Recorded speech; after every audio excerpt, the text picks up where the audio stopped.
All right, so this video is to Ngozi Amania, who lives in Ogba, Egbema, Rivers, Port Harcourt. The last time you saw your son, he was taken away from you about 12 years ago and is now in prison for 12 years now, going to 13 years. Now, you visited him about 8 years ago, and he said the reason why he stopped you from coming was because he was scared of maybe something happening to you, because they hear stories of maybe parents coming to visit their child in the prison and then they lost their life due to accidents. So he said the reason why he stopped you was because he didn't want anything bad to happen to you, because you are the most meaningful person to him. He thinks about you and he has strength to stay. I know it's been long that you saw your son, but these are his recent pictures. This was when he got his BSc in the Open University from the prison. He studies from the prison, and by the grace of God, this is a picture with him and the current Minister of Interiors, Babatunde Ojo. They are planning on the launching of his book. So in prison, your son have written this. The moon was out of sight for a decade. He has also written this. He wrote this, Catalyst of Self-Development. He also wrote this, Crime Scene. And this is the one that we're about to launch in the prison. Before I say the story of Chiwendu Hart, who is your son, I just want to let you know that on the book launch, I will book you a flight to come to Abuja to see him, so that you will not have to go through the road when accidents go happen. Mama, don't worry.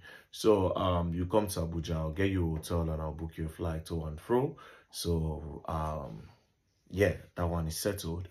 So for people that don't know who Chiwendu is, I'll just give you a short story about Chiwendu. 2010, Chiwendu set out to do DJing. He said he wanted to be a DJ and he didn't have money. So his mother contacted Mike Okiro, who was the former Inspector General and the Inspector General of that time, because she knew him, and she said, my son wants to learn DJing, he didn't have money.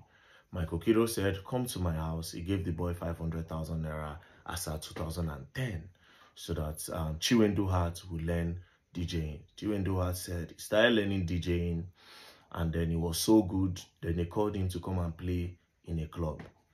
Now, when he got to this club, it was like a very nice nightlife club and a garden. So it was a woman that owned that employed him. So they were paying him 5,000 naira every weekend. So then the owner of the garden now saw the progress of what that garden life was bringing. They now decided to chase the woman away. It was now remaining Chiwendu. So the owner of the garden said Chiwendu was not going to go anywhere with his own equipment, that the woman was still owing them money. So that Chiwendu cannot go anywhere with his properties. So Chiwendu was forced to work for these people. So while he was working for them, he got tired and he planned with somebody that they were going to steal money from the people that owned the garden. So that night, he planned it with one of his friends. They stole a lot of money from the safe. When they broke the safe, they stole some money, and then he gave it to his friend to run away, so that he will stay. It will not look as if it was somebody else that did it. So he stayed. That his friend and took the money and ran away. So later, he went out to look for his friend. That his friend had relocated with all the money that he stole.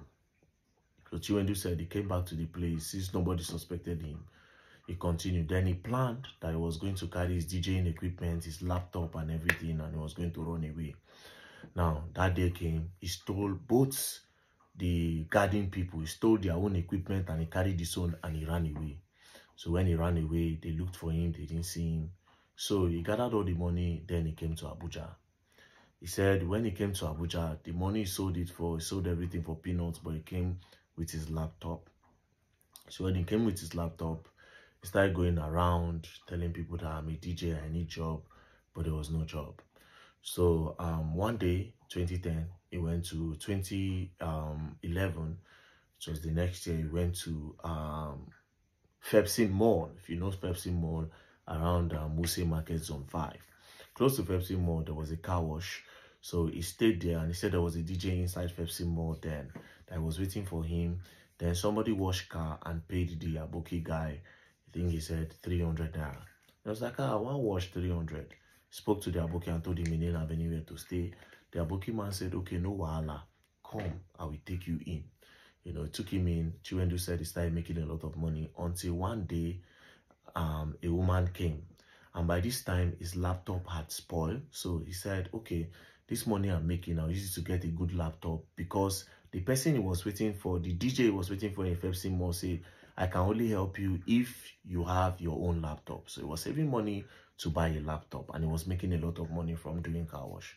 So this particular day, woman drove in, and after washing the woman's car, he drove the car out and went to go and park it outside. So after parking the car outside, the woman said, oh, you can drive. Chiwendu said, yes, I can drive. The woman said, okay, I have accommodation. I can employ you to be my driver so you don't have to be washing car. So Chiwendu said, okay, no problem. I would start very soon, but I'll let you know when I will start. The woman said, no problem. So Chiwendu saw that he was making money from that thing. Then he called his cousin to come to Abuja and stay in that car wash while he goes to work with this woman. So his cousin came. He said when he went to the woman's place, the first day, the woman told him that, oh, tomorrow I want to move from this place to the next place. So you come and help me move things from this place to my next apartment that I'm moving into. He said when he carried the woman's car, they were just coming outside, him and the woman. Another car just hit the car. When he hit the car, the woman came down and said, hey, Chiwendu, you are a witch that she sent to come and buy me. You are a witch. Chiwendu was like, madam, I just started today. You can see that they just came around. The woman said, God forbid, this one, that one, that one. At the end of the day, they moved the car by the side. They went back to the compound. The woman carried a second car and they packed all the things. They moved it there. They called Panabita to carry that car. Then they started moving the load to the next place. So when he moved to that place, the woman gave him BQ. Gave him the BQ. He said the first day he got to the house, the people that were painting, they started lamenting and they were quarreling. That this your madam, a very wicked woman. She don't go give person money on time. They were all complaining. We go paint this one today. She go say no be this color. We go paint this one. And she know they appreciate it. She go just shout on people, you know. So Chiwendu said, that they should just bear, because they were thinking Chiwendu was her son because the woman was elderly, right? So Chiwendu said, okay, they were going back and forth. The woman will insult him. The woman will say a lot of things. She wasn't a nice woman, according to him. He said, so one day,